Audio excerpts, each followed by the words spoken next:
Hey, welcome all my right thinkers. Thanks for tuning in to check out your boy P Funk. Thinking right out here in the lab. What I do what I do for you.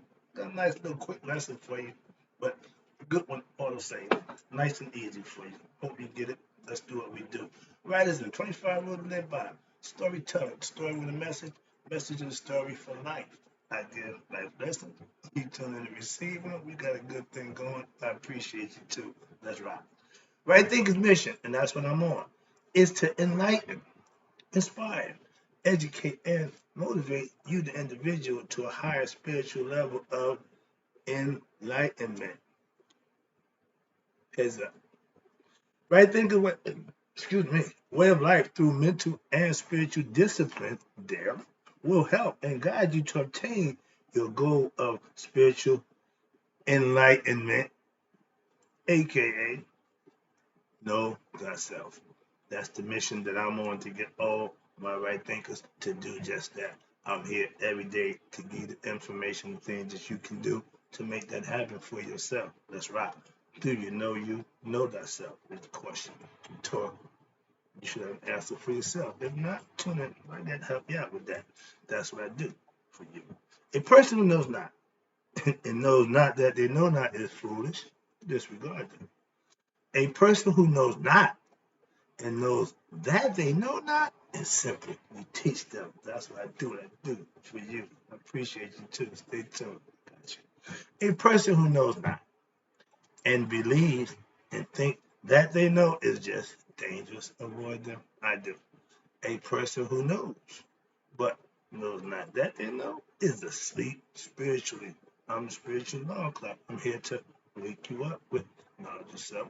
A person who knows and knows that they know, is wise. Follow them. All these persons reside in you. I think that know that self. To my eye, be true. I'm gonna do a little book, a little bit of my stuff. I've seen it work out pretty good. Y'all seem to understand it, so I hope I can make my point. Today, right thinkers, let's talk about what's enlightenment. I use it all the time, and you hear it every day. Y'all probably don't even know what it means.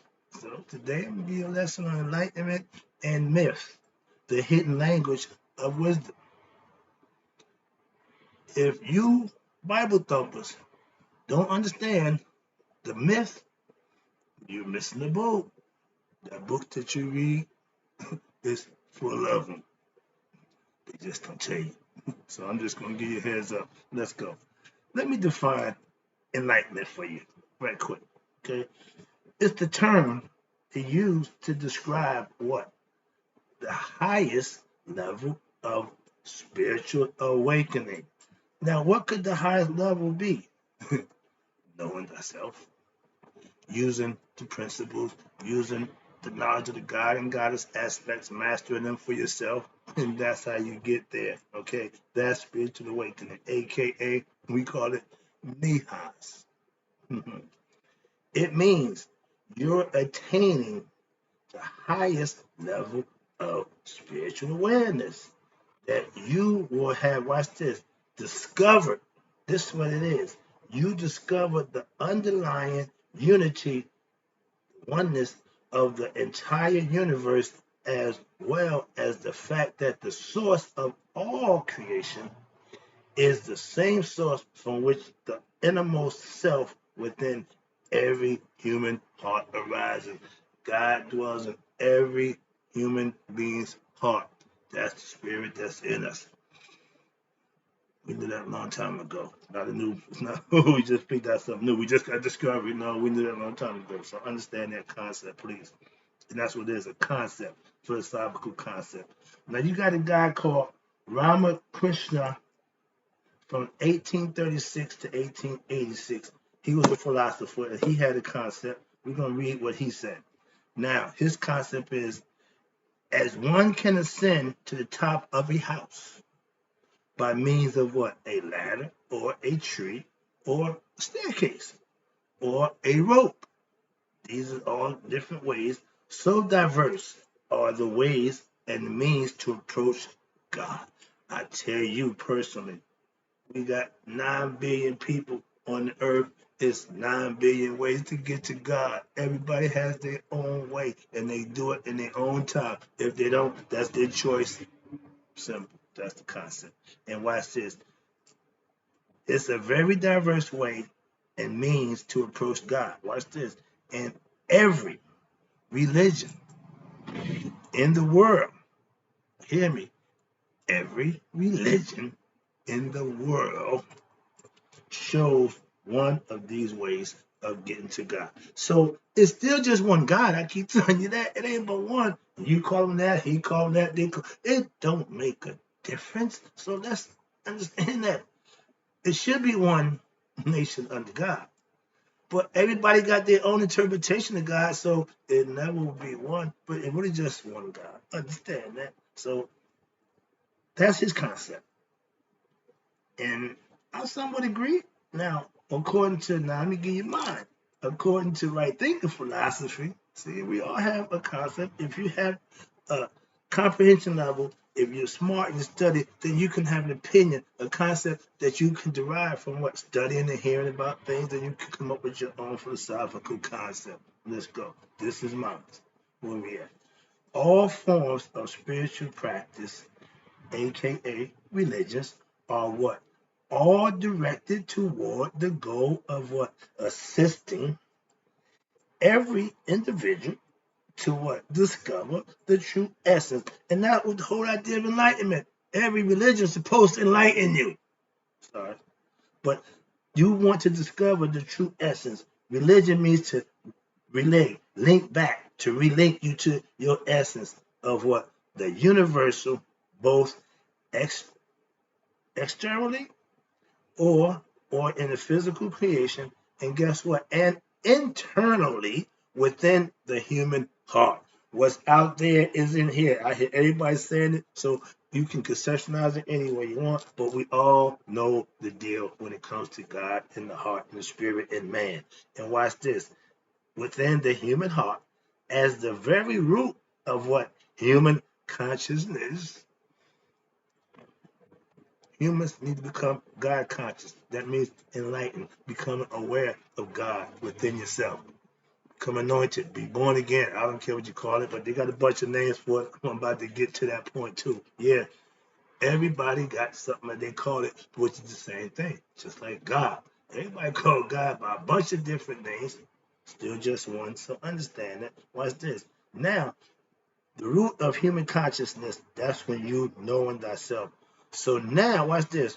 We have many terms that we use to what? Describe the attainment of the goal of spiritual knowledge, aka, and the eradication of spiritual ignorance. That's the goal of my right thinking philosophy. If you don't know yourself, I'm going to give you information, opportunity to do the things so you can know yourself. That's help you from ignorance into light, the darkness into light, ignorance to knowledge of self. That's all I'm trying to do for you. Understand that. And watch this. Here are some of those terms. You got spiritual enlightenment, my favorite, one of my favorites. Then you got enlightenment. Then you got resurrection.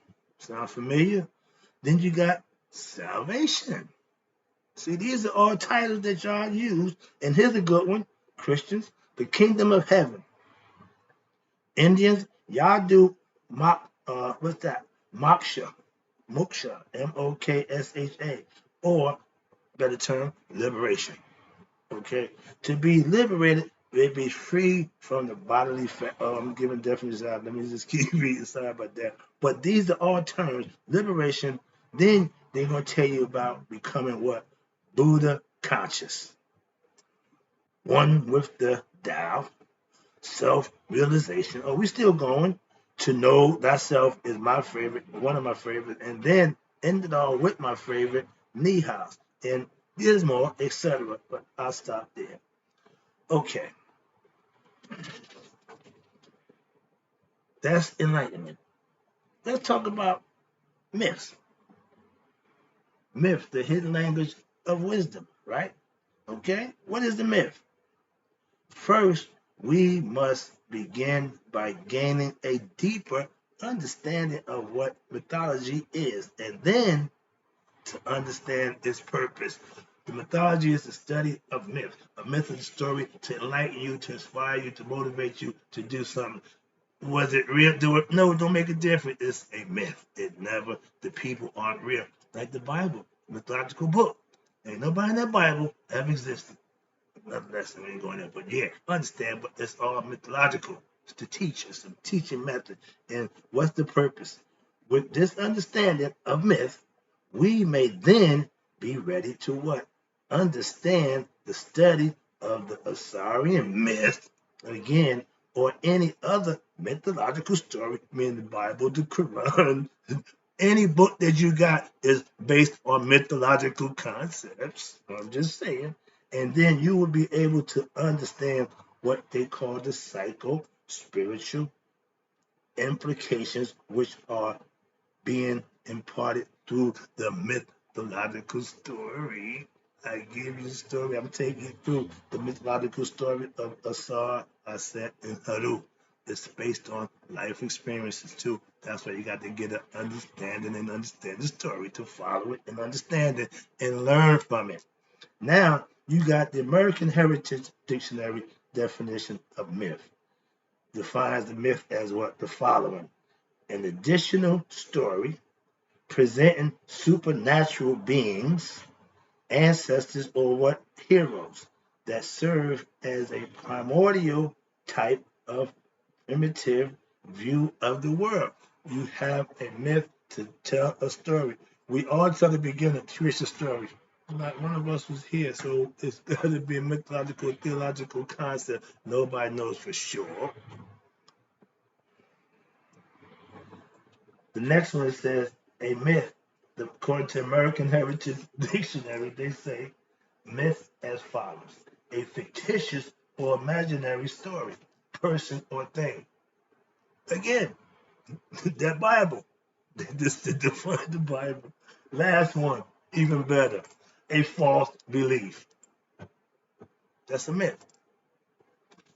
It's a story. Allegorical, mythological, but it's a story. It's to give you a lesson. It's to deliver a message. Whether you believe it or not is your choice. All right, let me finish this up for you right quick. I got this nice for you. The American Heritage Dictionary defines mythology this time. Mythology as follows: a body of myths about the origin and history of people. Okay. A study of myths. Okay. Take that. Excuse me.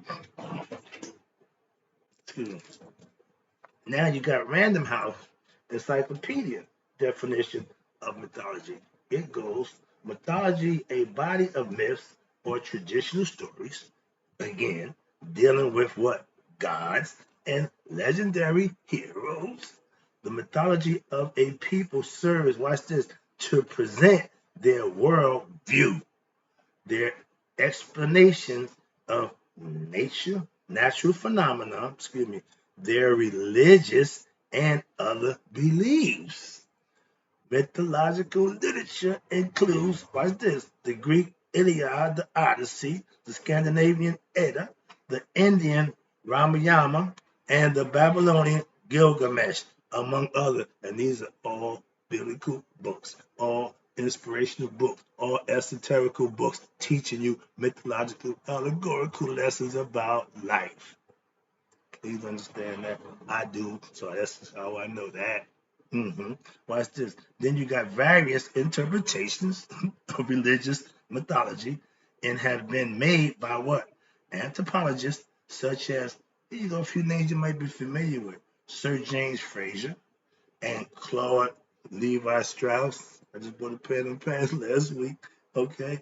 In literature, myth has been used as the basis for poetry, stories, plays, and other writings, drama, theater, all based on myth. My man Joseph Campbell tells the best storyteller, folklore was you sit around and let somebody tell you a story, the story of the hero within you. That's the best story going. What? It tells you about life. It tells you about your life. You can use that to inspire yourself to better your life. Trust me, that's what they're for. I'm gonna rest with that. I think I'm gonna think my man say I might no. Let me finish it up. Now understand the study of mythological stories is important in order to gain what? Insight into your psychomythology, mind understanding, knowledge so you can understand or your psychological implications of mythology for the psycho-spiritual transformation. Spirituality have to be learned, have to be lived, and then something's going to happen. That's the transformation. That's like a caterpillar. We are caterpillars. We're spiritually ignorant. We caterpillars. Once we become spiritually enlightened, we become butterflies, uniquely and beautiful in our own way. That's the concept. That's what I teach. Now watch this. Transformation of what? The individual, which leads to the attainment, here you go, of enlightenment. Everything I teach is based on you learning about you, gaining knowledge and information so you can be a better you. Enlightenment implies what? The attainment of an expanded state of consciousness. Christ consciousness sounds familiar. A term as deletion or expansion of the heart. An ancient Egyptian yoga philosophy in which there is a full and perfect awareness of one's existence beyond the mind and body. In spiritual enlightenment, mean you know your higher self, you know something else. So the term psycho, as is used here, must be understood as far more than simply that which refers to the mind. Psycho must be understood to mean everything that constitutes human consciousness. Again, your mind in all of its stages and states, conscious, unconscious, and subconscious. That's the three states of the mind. Understand that you need to be aware of them at all times. Therefore, psycho implies the conscious, subconscious, and the unconscious. Well, what? It's good to know what you're talking about because even when I'm doing what I'm doing, it's still from the book. So let me wrap this up for you right quick. Now, unconscious, all working of the mind. Mythology refers to the codes, messages, ideas, directives, beliefs, etc., that affect what? The psychic, through what? The conscious, the subconscious, and unconscious aspects of the mind of an individual, specifically those effects which result in what? Psycho-spiritual transformation, aka spiritual enlightenment. You become better. You become a better person by raising your conscious level and living a righteous and virtuous lifestyle. It's possible for anybody who wants to practice it with all sincerity. That is what the transpersonal, what? Transpersonal or transcendental change in what? The individual's personality of what? An individual, which leads to the self-discovery of the transcendental reality of existence, aka know thyself. Wrap this up. A myth should, watch this. This is what I want to get to. A myth should never be understood literally, like the Bible. This would be like going to a theater to see a fictional movie and or reading a fantasy novel and believing it is real.